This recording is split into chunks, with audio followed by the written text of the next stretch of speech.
everyone, I am here today with part 2 of my summer book haul. A couple of weeks ago I uploaded part 1, which I will leave linked down below.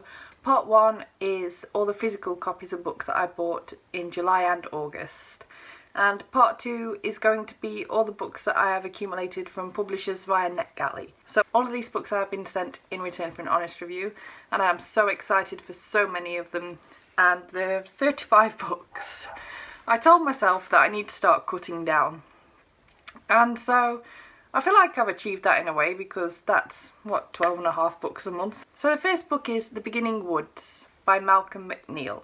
This is a YA fantasy book, although from the description it looks more sort of, to me at least, to be, I'd say, more of a mystery kind of novel. So what this one about really remains to be seen, but I can't wait to get into it just in case it is a mystery. I love a good mystery. And this one is being published by Pushkin Press and was published on the 1st of September. So the next book is Someone Else's Child by Helen Klein Ross, and this is being published by Random House. And this is about a lady who is unable to have children of her own, or struggles to have children, and sees an abandoned baby, or what appears to be an abandoned baby, in a store and snatches it. And I really can't wait to get into this one. Actually, I don't think I've ever read anything quite like this before, and it just sounds great. This one was published on the 11th of August. Next we have The Devil's Evidence by Simon Kurt Unsworth, and this is another one being published by Random House, and this one isn't out until the 6th of October, and this one is a thriller, so I can't wait to get into this one. Next we have The Honey Trap by Mary Jane Baker, and this one was a bit of a cover attraction for me. It looked like a typical sort of woman's fiction, light-hearted contemporary kind of thing, and I was all for it. And this is being published by Harper Impulse, and it is pretty much, as I already said, basically like typical kind of romance contemporary kind of book. And if I'm after a light read, this is definitely one of the ones that I'll be reaching for. Next we have Useless Bay by M.J. Beaufrand, and this is being published by Abraham Kids. This is a YA novel, and it covers a missing boy. Next we have Our Chemical Hearts by Crystal Sutherland, and this is another YA novel, and this is being published by Hotkey Books. And I think this has got a bit of a, I'm not sure whether it's going to be a romance or whether it's going to be a strong friendship, but there is a girl called Grace who is sort of broken because of various things that have happened in her life, and a guy meets her and wants to try and help her get herself back together. Next we have And Then the Sky Exploded by David A. Paulson, and this is being published by Dundurn Books, and this is another YA novel that is being published on the 15th of October. Next we have The Homecoming by Stacey Ramey, and this is being published by Sourcebooks Fire on the 1st of November, and this is either a sequel or sort of a companion novel to a book that I read by Stacey Ramey last year called The Sister Pact, and I'll leave a link to that video review down below in case you want to check that out.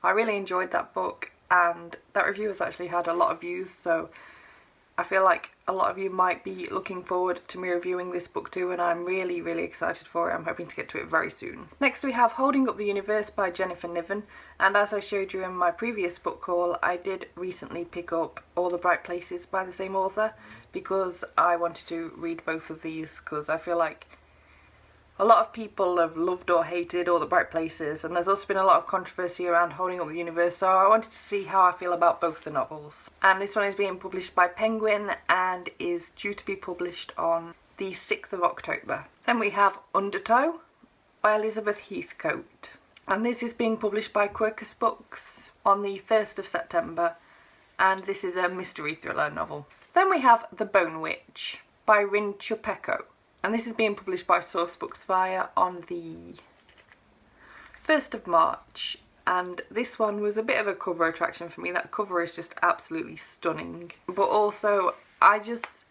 sometimes you look at a book and you look at the description and you just have a feeling that it's going to be something great, and I've got a feeling about this one. It's the first book in what is going to be a fantasy series. I'm not sure how many books there are going to be, but all the same, I am very excited to check this one out, although I'll probably be leaving this one a couple of months since, as I said, it's not out until March of next year. Then we have Little Heaven by Nick Cutter, and this is being published on the 10th of January next year, and this is a horror mystery thriller novel, and it seems to be inspired by Stephen King, so I can't wait to check this one out, although I've actually never read any Stephen King either, so I might try and pick up a Stephen King novel before I read this one, just so I can have it as a background, as something to bear in mind as a potential comparison. Then we have The Edge of Everything by Jeff Giles. Giles? And this is being published by Bloomsbury. And this one isn't out until the 9th of February next year, so this is another one that I'll be leaving a little while.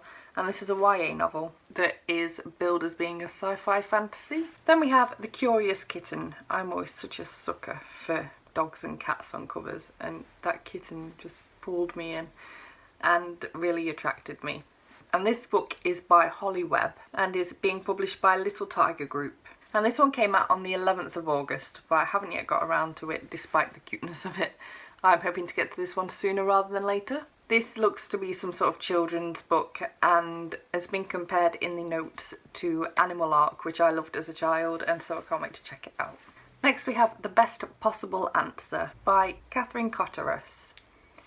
And this is being published by St Martin's Press and isn't out until the 1st of November, and this is another YA novel. Then we have Land of Careful Shadows by Susan Chazin, and this has been published by Kensington Books, and this one actually came out on the 20th of July. This one looks like some sort of mystery suspense kind of novel. Next we have The Dead Boyfriend by R.L. Stine, and this is part of his new revamped Fear Street series, and I was a massive R.L. Stine fan as a kid, so when I saw this I couldn't pass it up. And it's being published by St Martin's Press and is due to be published later on this month on the 27th of September. Then we have The Cabin by Natasha Preston, and I actually read something else by this author, I think it was last year, possibly the year before, and it was a book that had really mixed reviews. I can't think of the title right now. It had really mixed reviews from people, and I must have read maybe the first 10% and I was a bit like, I don't think I like this. And then at about 12%, all of a sudden I was hooked. And this one is hopefully going to grip me just as well as the last one did. I think I gave the last one 4 stars. But this one isn't a continuation or anything, it's a new novel by her, and it's about murder, and I love a good murder. Then we have The Dark Side of East London, and this is by David Charnick, and this isn't being published until the 30th of September, and I'm not gonna lie, I picked this one up simply because it has mention of Jack the Ripper in there. I love Jack the Ripper, I'm obsessed with everything Jack the Ripper. I can't get enough of fiction and non-fiction and everything Jack the Ripper, and so this one just caught my eye and I'm so excited to get to it. Then we have Warp by Lev Grossman. And obviously this one came out quite some time ago now. St Martin's are republishing it, and so the new edition is coming out on the 20th of September. And I've only ever read one other thing by Lev Grossman, and that was one of his stories in the... oh, what's that collection of stories called? Summer Days and Summer Nights. And I really enjoyed that. It was one of my favourite stories in there, and so I was determined to check something out by him. So when I noticed this on NetGalley, I was like, oh yes. Then we have Small Great Things by Jodi Picoult, and I've never read anything by her, although I do now own a few of her books, so I definitely need to start working on that. This one is being published by Hodder and Stoughton and is coming out on the 22nd of November. Next we have The Trespasser by Tana French, and this is part of the Dublin Murder Squad series, and I've never read any of these books, but I know for a fact they are going to be right up my alley. I am just all about the crime thrillers, and so I've recently purchased all the books leading up to this one, and I plan to literally marathon the whole series, and this is coming out on the 22nd of September. Then we have Silence is Goldfish by Annabelle Pitcher, and this is being published by Hatchet Children's Group, and this is about a young girl who becomes a mute. Next we have a book that I've been seeing around quite a bit recently and has been getting some amazing comments and reviews about it, and so I'm so excited to pick it up. I read a book about an elderly person earlier this year, and Elizabeth is Missing, and I really liked the insight into older people, and so when I saw The Secret Diary of Hendrik Groen, 83 and a quarter years old by Henrik Groen, I literally couldn't resist. I am really looking forward to this. I've heard it compared to sort of Adrian Mole, but as an elderly person in a care home, and that it just sounds absolutely fantastic. This is published by Penguin, and it actually came out on the 25th of August. Next we have a book that has been popping up all over BookTube, and that is Stealing Snow by Danielle Page. I own her first book in her other series, Dorothy Must Die, although I've still not read it, and I'm excited still to try and pick that one up at some point, but I'm also really excited for this one.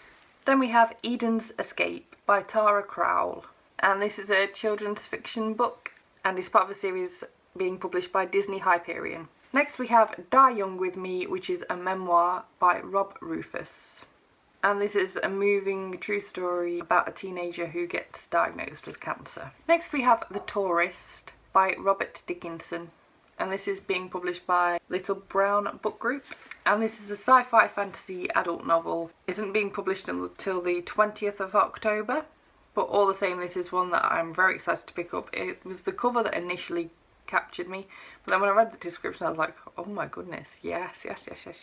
And this one just, I don't even know how to explain it. It's labelled as a conspiracy thriller and I really don't know how to explain it, so it's probably one of those books anyway that you're probably better going into blind. Next we have Reckless One, The Petrified Flesh by Cornelia Funk, and this is being published by Pushkin Press on the 29th of September, and this is a YA sci-fi fantasy novel. Next we have Kids of Appetite by David Arnold, and I read his book last year, Mosquito Land, and enjoyed it. It wasn't the best book I've ever read, it wasn't the worst I've ever read. All the same, it left me intrigued to pick up something else by him, so I'm excited to get to this one. And I have a feeling it is something to do with a murder, but also perhaps eating disorders are somehow linked in there. And this is being published by Headline and is due out on the 20th of September. Next we have another cover that just pulled me in because it had such a cute dog on it, and that is Bertie's Gift by Hannah Coates.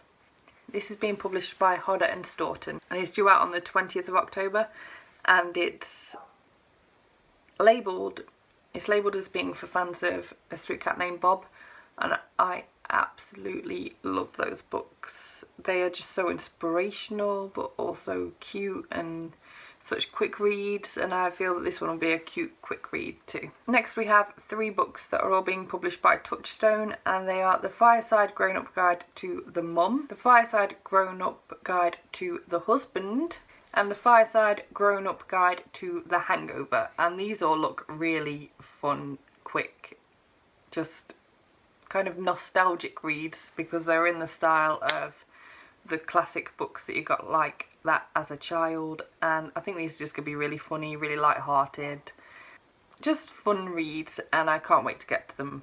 And they are all being published on the 11th of October, and they are all by Jason Hazley and Joel Morris. Then finally we have The Sun Is Also a Star by Nicola Yoon, and I read Everything Everything last year. I read Everything Everything Is last year, and while it wasn't my favourite read of the year, I did really enjoy it enough to even buy a second copy, which you can see in my previous haul, which again is linked down below, because the cover was just too stunning to pass up.